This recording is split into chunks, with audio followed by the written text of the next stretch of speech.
Howdy. Making a chimney and later an oven in order to keep the chickens warm in winter. I need the sand, so there is sand in abundance to be found in Finland in many, many places. Places like this. There is just like really fine sand and in great abundance. And I try to somehow take pictures of some interesting features I noticed there in those layerings, because this is layered, everything is layered on Earth. There are many interesting features, like waves and totally straight lines, what you can find within these structures.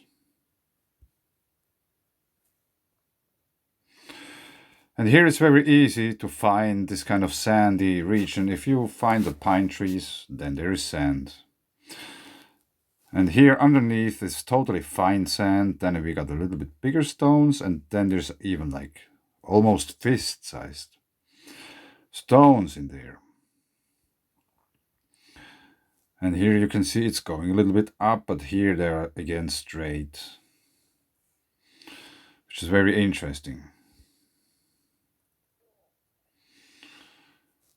At least for me.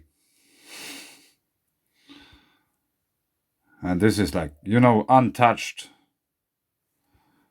There is also different kinds of colors, reddish and blackish and all kinds of things. So there is many kinds of different materials within these layers. And there is also like clouds everywhere. And there were just like, this was a few days ago, or I don't know, remember. But many people won't think anything about that. No, there are just two lonely clouds in the sky. Like all the other ones we have here, they are so much higher in the sky. But these just hang around in this attitude, totally alone. But they are indicators that there is an energy flow going on between the ground and the heavens. Up here we can even see some filamentary structures, since it has perpendicular features. This is Nava. Just a piece.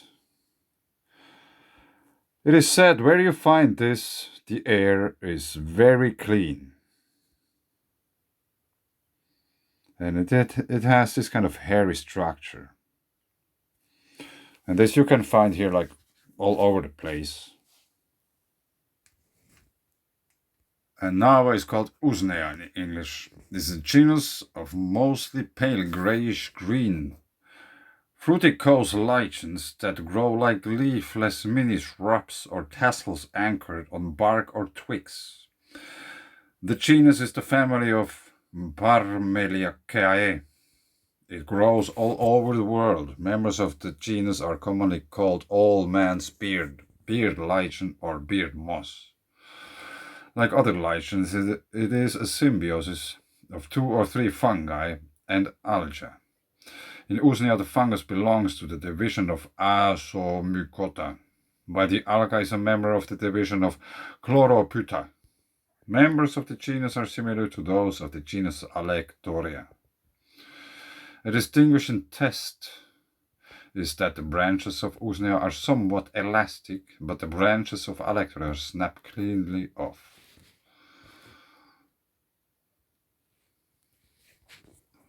Let's check out the evolutionary history. Based on a fossil Usnea found in Baltic amber. So we are not too far, we are belonging to the Baltic region. It is known that the genus dates back to at least to the late Eocene, about 34 million years ago. The elastic central cord that keeps the branch of the lichen intact even when its cortex is split is an adaptation that has helped allow the genus to thrive in many ecosystems and climates.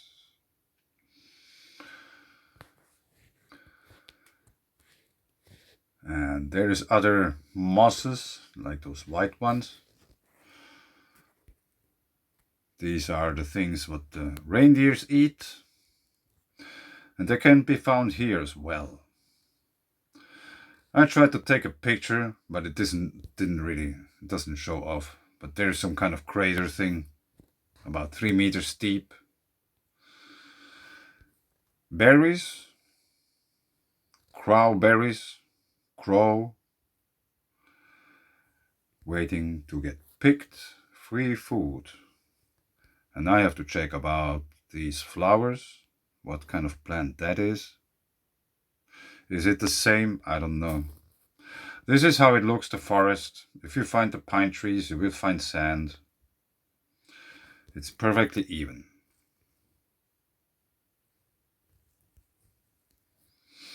And these kind of places are many. There are in abundance here. And there is like these kind of structures in this forest, at least where I have been. I don't know if they were dug out by war people back in the days when there has been wars and these kind of things, but I don't know. It could be something else as well. And there was this like huge, it's not really visible on this picture, but that's going down some almost 10 meters. And in the middle of the forest I found this thing. This is man-made, and there's even one stone there. I don't know what that is. Maybe a grave? I don't know. Interesting. And that's the same, but like this one. If you walk further to this direction and look down, you will figure out that there is this structure, like moles or however you call them, small ridges. It's continuing.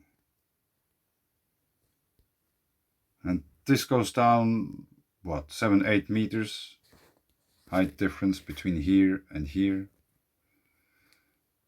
Let's say 7.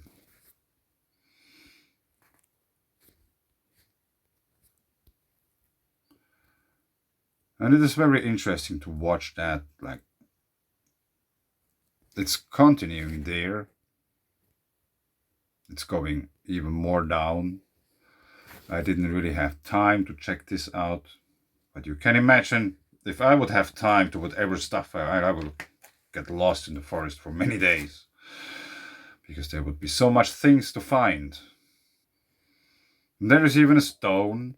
I found a stone, even though there's just sand all over the place.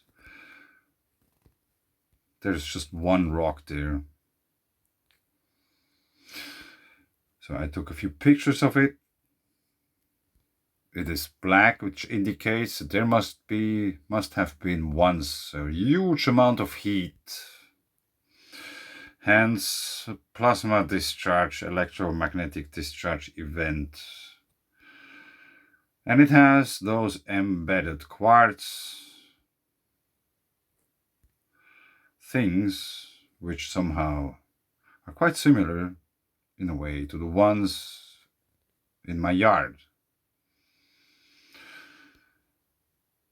So I guess this could be also this kind of petrified clay, maybe mixed with some other stuff.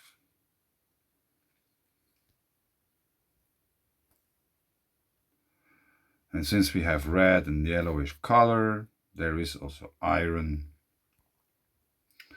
in this. And I don't remember what it is called, but these black, they have this particular name. Like if it's a geological feature, I'm not exactly sure because now I just noticed them. This could be also some kind of fungi, growing on this rock, because it seems to appear where we have those white places. Yeah, maybe one day I can go back to the same rock and check it out.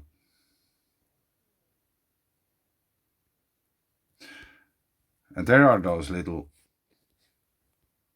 crater-like structures here, which might indicate that there could have been very tiny lightning strikes creating these craters.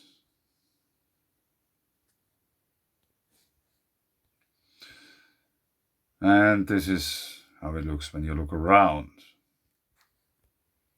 There is like this moss everywhere, this white one which the reindeers eat. And I once tried to get some basic knowledge about all those mosses and stuff, but I noticed very quickly that there's like thousands of them. Because I thought if I would know something about these, like which species like more, for example, iron containing ground or these kind of things, then you could already, just by watching at the mosses and knowing about them, what they prefer, you could make conclusions about the rock's chemical composition. Because if there's, for example, a moss who doesn't like iron at all, just an example, then you won't find this kind of moss on an iron-bearing rock.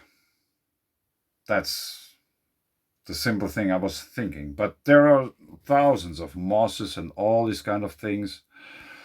So it is really just, I didn't even have started really about that because it's so overwhelming, the knowledge about these. And I just showed you in the beginning this old man's beard moss, which is hanging from the trees, which is an indicator for very good air, at least as far as I know. So, but I leave it here. This was just like a few pictures from making a chimney for the chickens and a little walk in the surroundings of where you can find sand in Finland. And the sand has almost the exact same color as the sand in the Sahara. So hence, it could be that the origin of the sand is the exact same place. For example, Mars, the planet Mars. Very rare possible. But anyway, I leave it here. Thanks. Bye from sunny Finland. Thank you, Kursk Magnetic Anomaly, for providing us with sunshine once again. Yes, the groundwater is sinking and sinking and sinking.